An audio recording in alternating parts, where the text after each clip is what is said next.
My baby sister. Blanche, what is the matter with you? Is he gone? Stan? Oh, yes?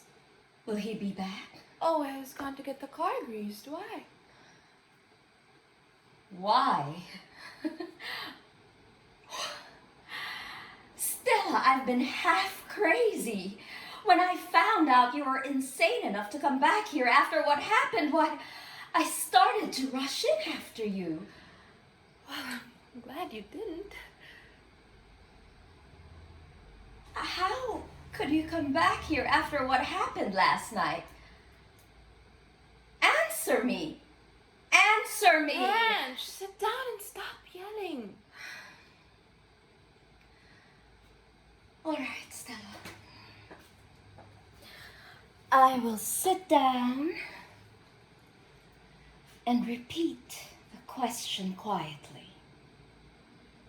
How could you come back here after what happened last night? Why, you must have slept with him. Blanche, I've forgotten how excitable you are. You're making too much fuss about this. Am I? Yes, you are, Blanche. I know how it must have seemed to you last night, and I'm awful sorry it had to happen, but it wasn't as serious as you seem to take it. I mean, in the first place, when men are drinking and playing poker, anything can happen. It's always a powder keg. He didn't know what he was doing. He was good as a lamb when he came back, and he was very, very ashamed of himself. And that makes it all right. No, it isn't. It isn't all right for anybody to make such a terrible row, but people do sometimes. Stanley's always smashed things. While on our wedding night, as soon as we came in here, he snatched off one of my slippers and rushed about the place, smashing all the light bulbs with it. He did what? He snatched off one of my slippers and smashed all the light bulbs with it. And you let him? You didn't run, didn't scream? I was sort of thrilled by it. You're so matter-of-factly about it, Stella. What other can I be? He's taking the radio to get it fixed, and it didn't land on the pavement, so only one tube was smashed. And you're sitting there smiling. What do you want me to do? I want you to get a hold of yourself and face the facts. What are they, in your opinion? In my opinion, you're married to a madman. No? Yes, you are. Your fix is worse than mine, only you're not being sensible about it. I am. I'm going to get a hold of myself and start a new life. Oh, yes? But you've given in, and that's not right. You're young. You should get out. I am not in anything that I want to get out of. What? Stella! I said I am not in anything that I have a desire to get out of.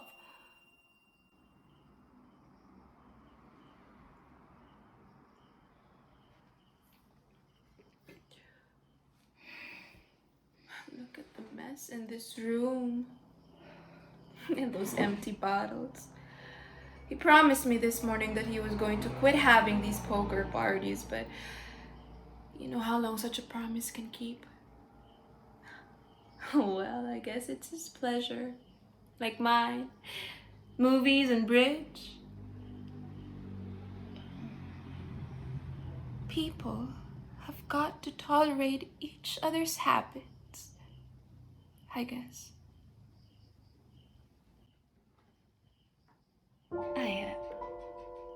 I don't understand. I don't understand this indifference. Is this some Chinese philosophy you've cultivated or something? What? All this mumbling about and shuffling, beer bottles, mess in the kitchen, one tube smash as if nothing out of the ordinary has happened. Are you deliberately trying to hit me with that thing? No. Well, then please let go of it. I won't have you cleaning up after him. Oh, well, who's going to do it?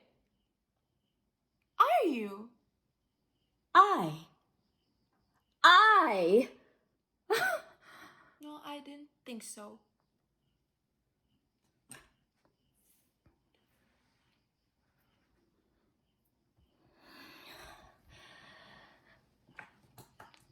All right, I will think of something. Oh, if only my brain would function. We've got to get a hold of some money. Well, I guess money is something nice to get hold of. Yes, that's our way out. Listen, I have an idea in my head.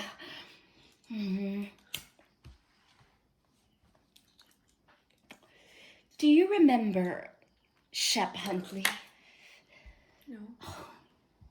Stella, you remember Shep Huntley? We went out in college. I wore his pin for a while. Well, I ran into him last winter. Do you know I went to Miami for the holidays? Oh, you did? Mm-hmm. I took the trip as an investment, thinking I'd meet someone with $1 million. Oh, did you? Yes, Shep Huntley. We ran into each other. He was getting into his car, this convertible Cadillac. It was a block long. Well, I should think that it would be inconvenient in traffic. Give me a pen and a paper. I need to write down. I mean the message. I need to write down the message. Darling Shep, Sister and I are in desperate situation. I beg your pardon? Sister and I are in desperate situation. We'll tell you about it later. Would you be interested in...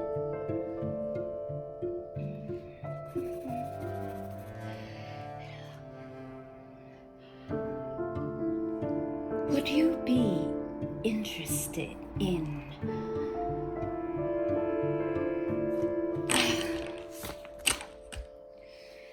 You never get anywhere with direct appeals. Don't be so ridiculous, darling. I'll think of something. Just don't laugh at me, Stella, all right? Don't laugh at me. I want you to look at the contents of my purse. Here. All right.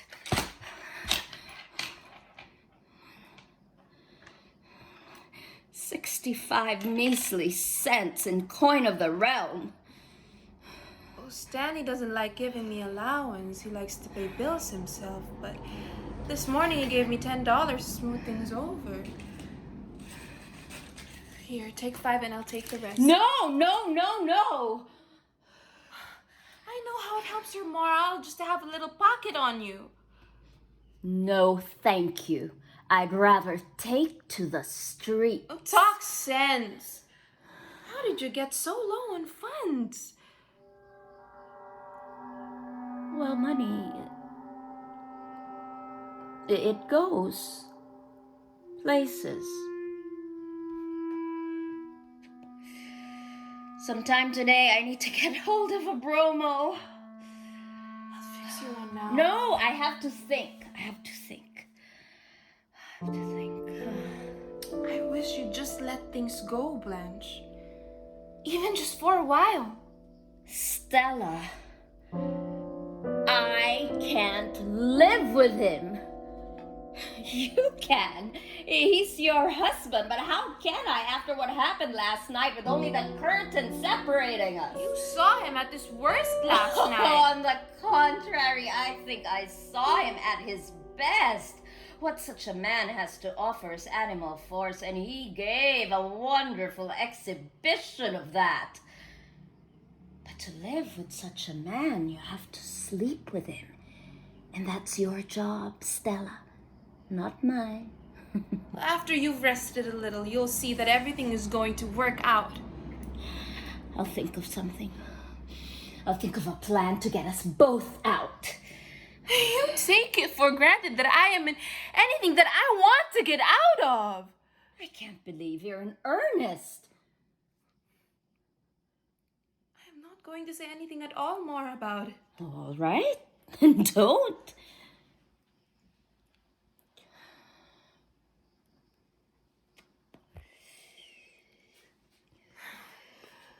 But there are things that happen between a man and a woman in the dark that make everything seem so unimportant. What you're talking about is brutal desire. Just desire, Stella. It's the name of that rattletrap streetcar that bangs through the old quarters, up one old narrow street and down the other. Haven't you ever ridden on that streetcar? Well, yes, I have. It's brought me here where I'm not wanted, where I'm ashamed to be. Then don't you think your superior attitude is a bit out of place? No, Stella, I am not at all feeling or being superior. This is just how I look at it. A man like that, you go out with him once, twice, 3 times when the devil is in you, but to live with? To have a child by? I have told you I love him. Well, then I tremble for you. I tremble. I just tremble. I can't help your trembling if you insist on trembling.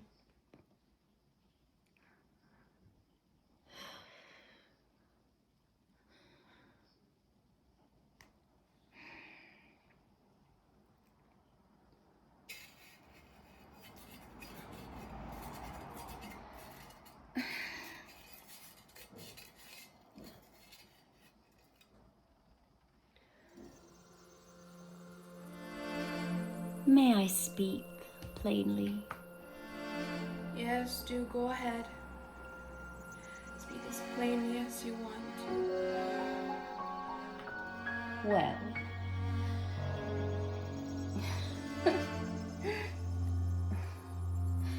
if you'll forgive me, he's common. Well, yes, I suppose he is.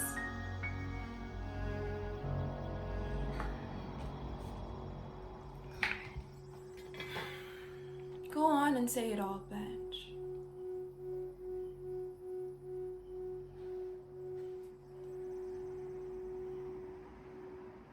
He has an animal's habits. He acts like an animal, moves like one, talks like one, eats like one. There's even something subhuman about him, yes? Something not yet quite to that stage of humanity yet. Something ape-like about him. I've seen it in pictures and anthropological studies. Thousands and thousands of years have passed by, and there he is, Stanley Kowalski, survivor of the Stone Age, bearing the raw meat home from the kill in the jungle. And you standing there, waiting for him. Maybe he'll hit you, or maybe he'll grunt and kiss you. That is, if kisses have even been discovered yet. Night falls and all the other apes gather, growling like him, knowing and swilling and hulking. This poker night, you call it, this party of apes. Somebody growls, some creature snatches at something, and the fight is on. God! Being made in the image of God, but Stella, my sister, there has been some progress since.